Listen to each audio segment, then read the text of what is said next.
Dari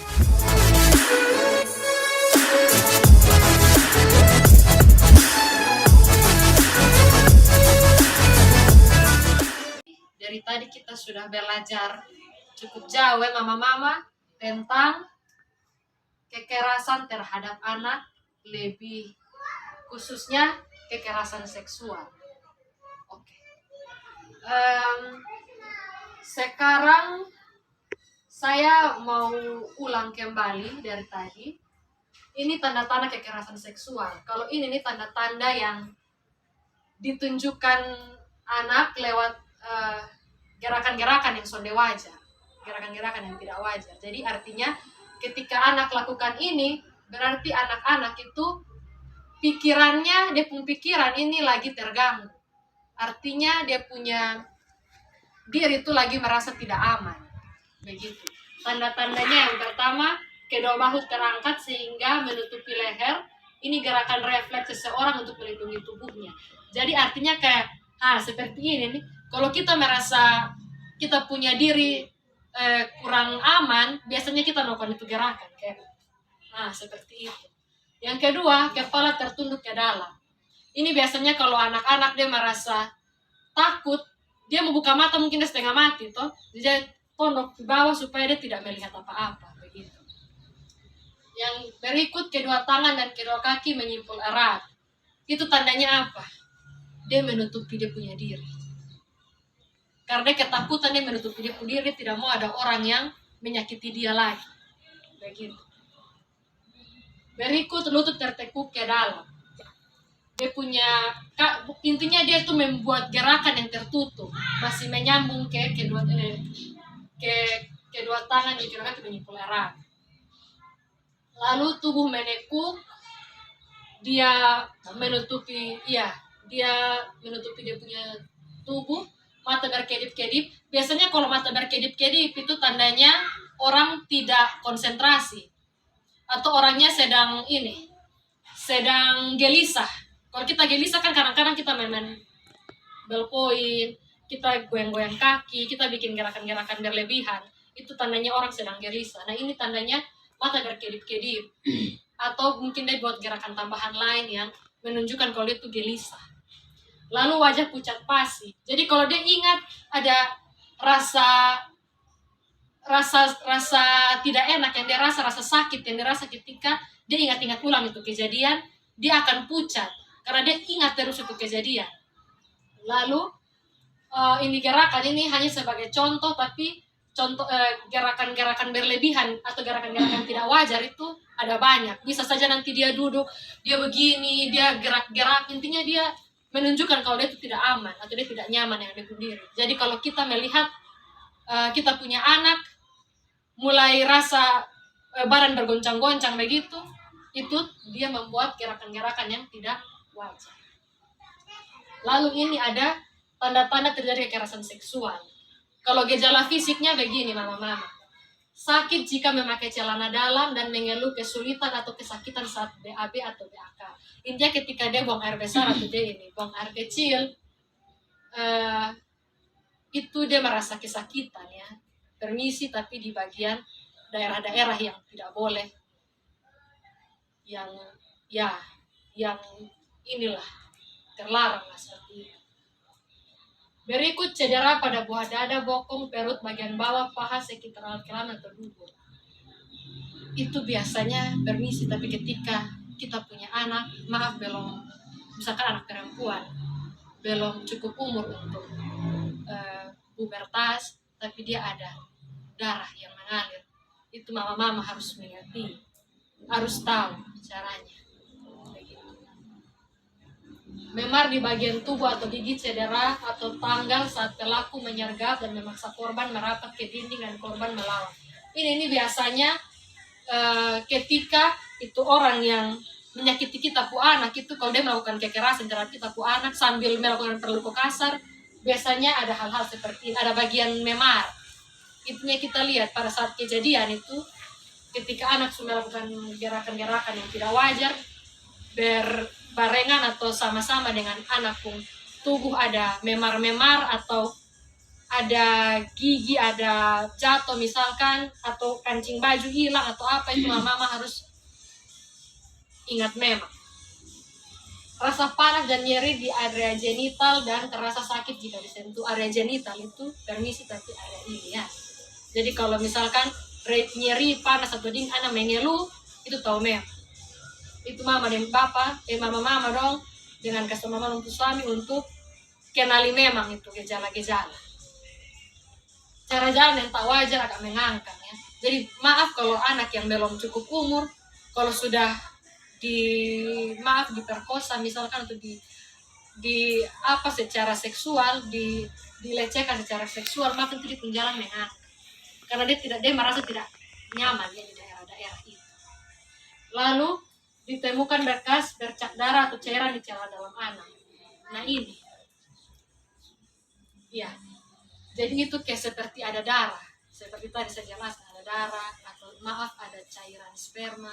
Itu mama dong harus mengerti kenapa ini anak bisa ada hal seperti ini di dia punya diri, di dia punya pakaian seperti itu. Ya, gejala dan gejala psikis mirip dengan ini. Anak jadi lebih cenderung pendiam, cemas seperti ini, gelisah, melakukan gerakan tambahan, murung, takut ditinggal sendirian. Karena mungkin dia ketika mengalami itu dia sendiri tuh mama, jadi dia takut ditinggal sendirian. Menunjukkan keluhan-keluhan fisik yang seperti ini yang tadi saya jelaskan. Sulit tidur atau mimpi buruk diikuti mengigau.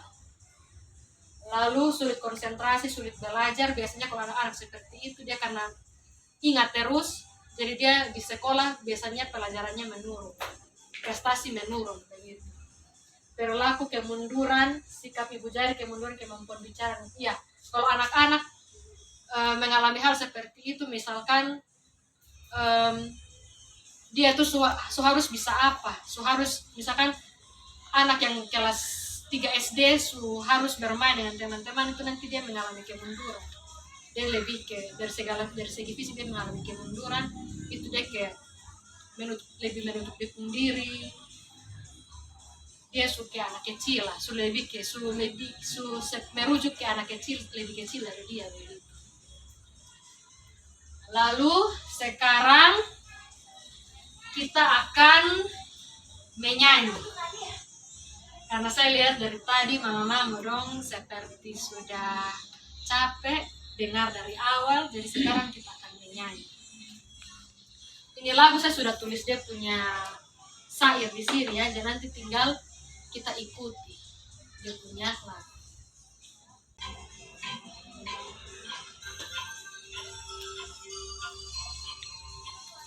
Sentuhan boleh,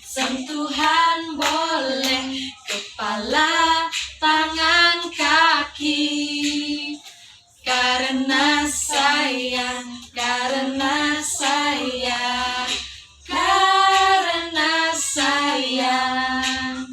Sentuhan tidak boleh yang tertutup baju dalam. Hanya diriku yang boleh menyentuh. Oke, dari ini lagu kira-kira apa yang mama dong tangkap? Apa yang mama dong tahu? Mungkin bukan Mama Yuli? Ada yang disentuh, bagian tubuh ada yang disentuh, dan ada yang tidak boleh disentuh. Oke, terima kasih Bu Indah, betul. Yang boleh disentuh tuh apa saja ibu-ibu? Kepala, tangan, dan Kaki. Kalau yang tidak boleh disentuh? Yang tertutup baju. Oke, terima kasih mama. Betul ya. Kepala, tangan, kaki itu boleh disentuh karena itu tanda kasih sayang ya. Mungkin mama dong mau pegang anak kepala begini, mau pegang numpung tangan atau numpung kaki ada luka dibersihkan, itu tanda dari kasih sayang orang tua. Tapi kalau yang tidak boleh itu yang tertutup baju dalam, itu tidak boleh disentuh oleh siapapun. Jadi nanti mama dong boleh kasih ajar ke anak-anak. Kalau ada yang sentuh di permisi, di ini, di dada, berarti tidak boleh. Harus teriak kencang-kencang. Tidak boleh kasih biar, harus ajar anak begitu. Atau permisi, sentuh di bawah, tidak boleh juga. Ajar supaya kalau ada yang buat begitu harus segera lapor ke orang tua. Pintar. Nah, sekarang sikap dan perilaku orang tua jika anak mengalami gejala-gejala seksual, kekerasan seksual. Mama tidak boleh panik. Kalau panik anak-anak lebih takut. Jadi harus bersikap tenang. Kalau bisa peluk anak dan kasih tahu di anak bilang mama dan bapak sayang. Tidak apa-apa mama dan bapak sayang. Seperti itu. Terus sampaikan bahwa tidak ada satu orang pun yang boleh menyakiti dia. Jadi kalau ada yang menyakiti dia berarti itu orang itu orang sudah salah. Jadi dia itu harus itu anak itu kita punya buah hati ya. Jadi kita tuh harus sampaikan ke dia, kasih dia perlindungan, kasih dia kasih sayang, dan sampaikan kalau tidak ada satu orang pun yang akan menyakiti dia. Begitu. Jadilah pendengar aktif tentang cerita dan pendapatnya. Jadi jadilah pendengar, jangan kok anak cerita kita bilang, kita langsung bilang, apalagi sampai keluar kata-kata kasar. Misalkan karena saking emosi dengan itu orang yang buat kita tuh anak, ini kita maki hancurnya depan anak. Nah itu harus kita pikir, kita harus dengar, oh ini anak, ini dia rasa begini. Kita dengar, walaupun kita rasa sakit sebagai orang tua sudah, tapi kita dengar apa yang anak bilang juga. Apa yang anak mau cerita. Lalu mulai mintalah pertolongan ahli atau lembaga-lembaga layanan. Misalkan begini, ke mama dapat gejala-gejala seperti ini, sudah dengar cerita dari anak, langsung segera cari pertolongan ke anak. Misalkan pergi ke di desa ini, di desa dulu, lapor dulu ke desa. Nanti dari desa mungkin dong antar ke sanggar suara perempuan dan anak, itu kan biasa dia tangani hal-hal seperti ini. Jadi dari dong baru nanti mereka bisa laporkan ke polisi untuk ditindaklanjuti. Jadi kira-kira seperti itu untuk tanda-tanda kekerasan seksual, baik kekerasan tidak wajar fisik dan psikis, dan apa yang harus orang tua lakukan. Kira-kira ada pertanyaan?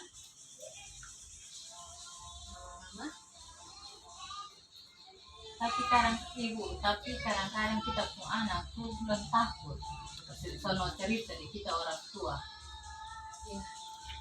Ya, pasti banyak hal yang begitu ya, mama anak-anak tuh pasti, apalagi dia tahu bermain, nanti dia hilang, contoh ini anak kenapa.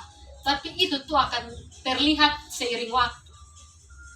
Dia punya pikiran, dia punya memori, dia punya ingatan tentang hal kejadian itu tuh pasti masih ada. Jadi kayak misal intinya begini, mama dong, mama dengan ini ajak mama suami tiap hari luangkan waktu untuk cerita dengan anak. Cerita, oh di sekolah bagaimana, oh misalkan di sekolah minggu bagaimana, di sekolah di SD bagaimana, teman-teman ini baik kesonde. Nanti dia cerita, giring dia.